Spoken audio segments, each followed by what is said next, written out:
Hey guys, welcome back to our YouTube channel knowledge सिर्फ। आज हम इस वीडियो में एमएनएस 2021 के लिए फिजिक्स एमसीक्यूज़ को डिस्कस करने वाले हैं।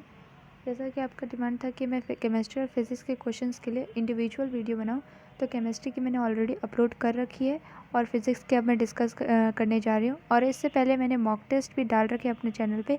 अगर आप इंटरेस्टेड है तो मेरे चैनल पर विजिट करके उन मॉक टेस्ट को ज़रूर देखें। सो गाइस, हम इस वीडियो को अब स्टार्ट करते हैं। वन मोर थिंग फ्रेंड्स, कि मैंने इस वीडियो में फिजिक्स के टोटल 25 क्वेश्चंस को डिस्कस किए हैं, जैसा कि मैंने केमिस्ट्री में भी डिस्कस किया था।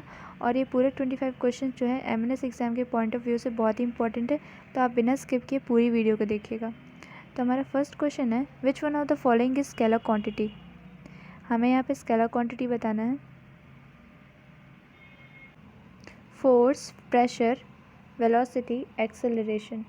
तो इसका करेक्ट आंसर हो जाएगा B, that is pressure. Pressure जो है वो स्केलर क्वांटिटी है, as pressure has magnitude but no direction. Next question is, which among the following is strongest force in nature. Magnetic force, electric force, gravitational force, nuclear force. Correct answer will be D, that is nuclear force.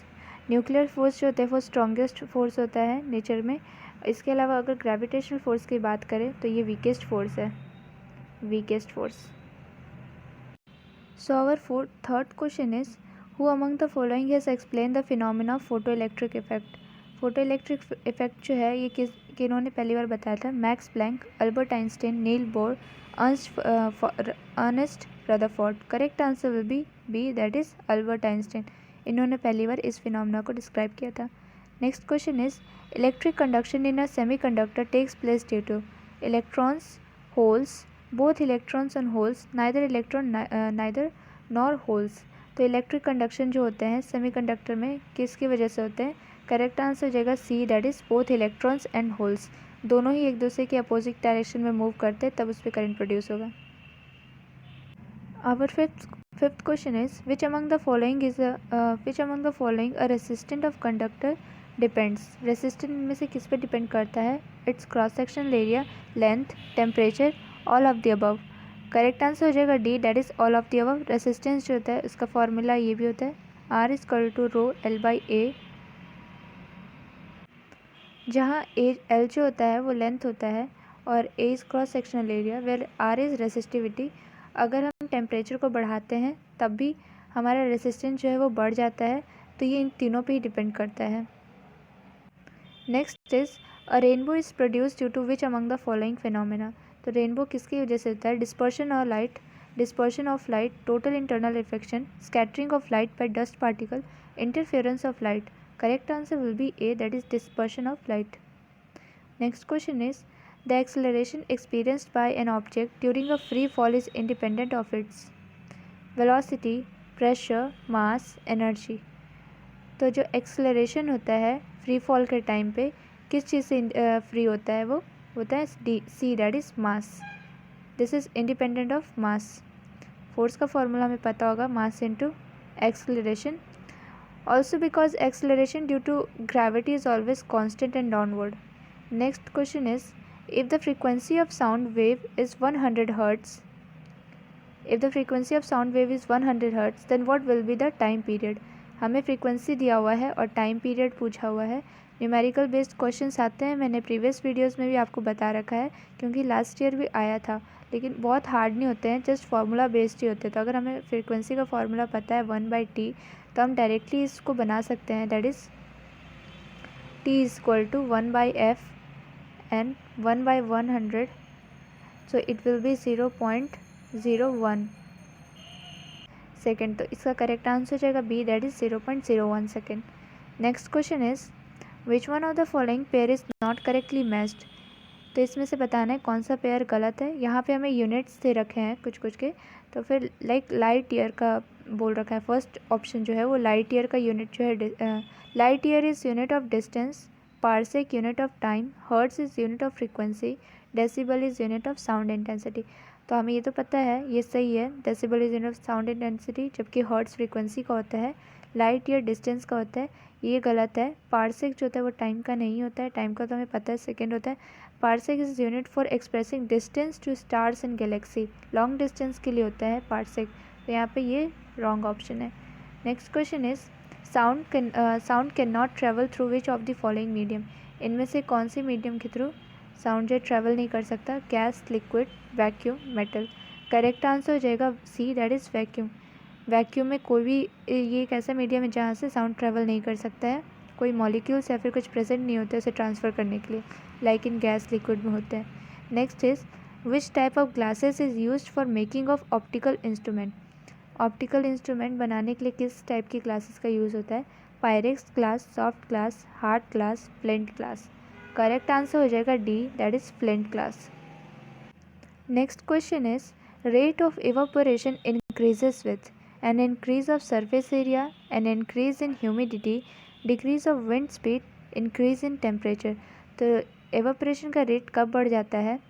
जब temperature बढ़ता है, तो D का सही होगा। और अगर evaporation का रेट कब डिक्रीज़ होता है? जब ह्यूमिडिटी इंक्रीज़ होता है तब डिक्रीज़ होता है। ऑल्सो इवापोरेशन का रेट जो होता है सरफेस एरिया पे डिपेंड नहीं करता है। Next question is a body of mass 10 kg moving at a height of 2 metre with uniform speed 2 metre per second, total energy is, हमें यहाँ पे टोटल एनर्जी बतानी है। मास दे रखी है, हाइट दे रखी है एंड स्पीड दे रखी है। तो टोटल एनर्जी हमें पता है, kinetic energy plus potential energy को बोलते हैं टोटल एनर्जी। तो हम पहले काइनेटिक एनर्जी निकाल लेते हैं, या फिर हम दोनों साथ ही निकाल सकते हैं इस तरह से। Total energy equal to kinetic energy हो जाएगी हमारी ½ mv² प्लस mgh हो जाएगा हमारा पोटेंशियल एनर्जी। अगर यहाँ पे हम वैल्यू पुट करें इसकी सभी वैल्यूज़ की, तो मैंने यहाँ पे मास 10 दे दिया, हमारा वेलोसिटी दे रखा था 2 मीटर पर सेकेंड, स्क्वायर करने पे 4 आया, प्लस मास हमारा 10 है, जी का वैल्यू 9.8 होता है, और यहाँ पे हाइट हमने 2 दे रखी है। तो इन सब को अगर कैलकुलेट करें, ये कट जाएगा 2 से, ये हो जाएगा 20 प्लस, और यहाँ की वैल्यू अगर सॉल्व करें हम, तो इन सब को अगर हम सॉल्व करें 20 प्लस 20 इंटू 9.8, तो इसका टोटल आंसर जो अगर आप सॉल्व करेंगे तो 216 आएगा।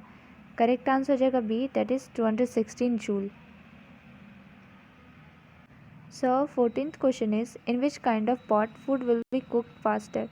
तो कौन से ऐसे बर्तन में हमारा खाना जो है जल्दी पक जाएगा, किस काइंड के? इन सब में से देखिए, स्टील, कॉपर, सिल्वर, ब्रॉन्ज। तो करेक्ट आंसर होगा सिल्वर।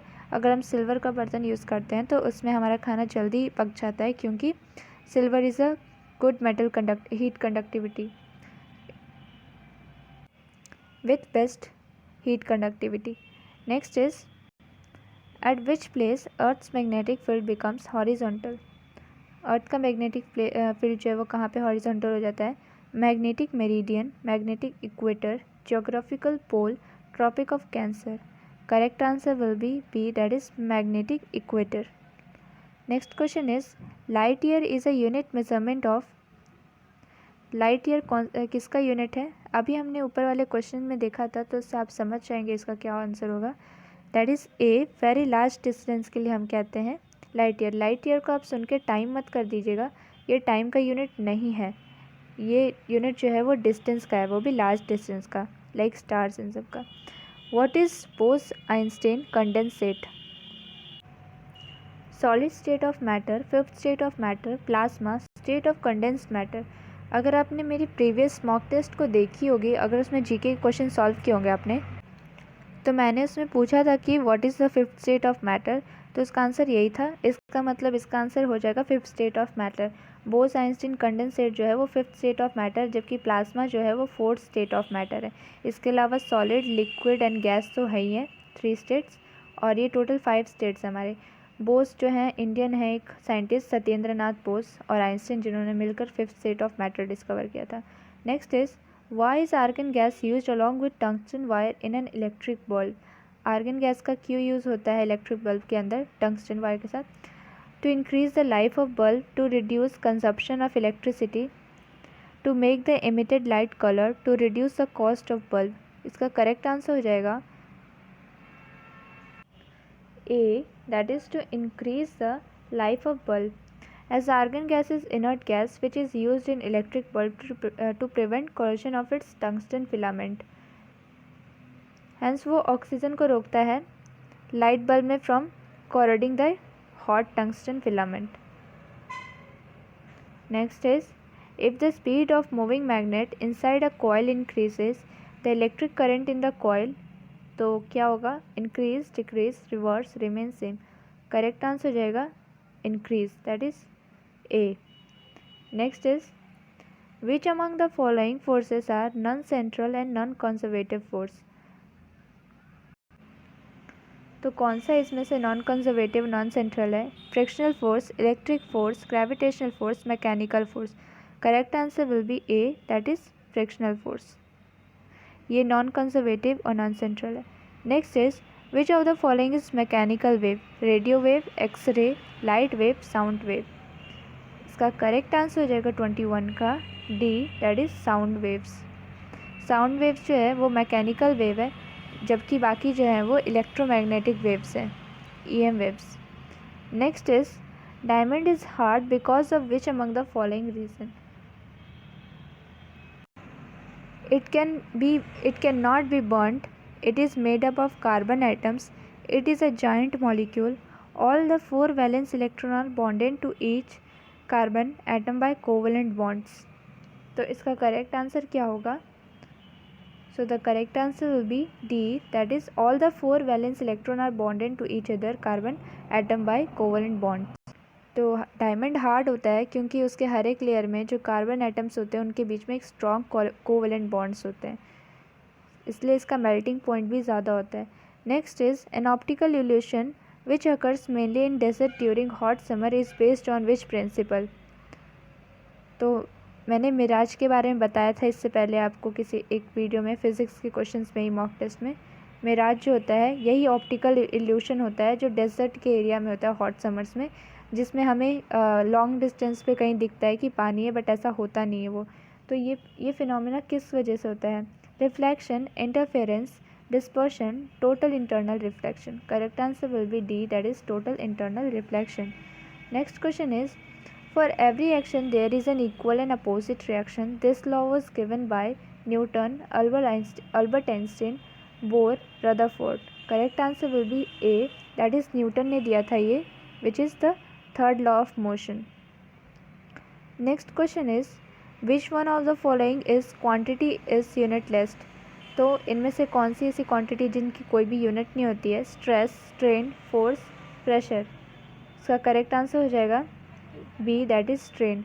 स्ट्रेन जो है वो यूनिटलेस होता है, इनकी कोई भी यूनिट नहीं होती है. Strain is a ratio of length rather than unit. So guys, हमारे टोटल 25 क्वेश्चंस हो चुके हैं फिज़िक्स के.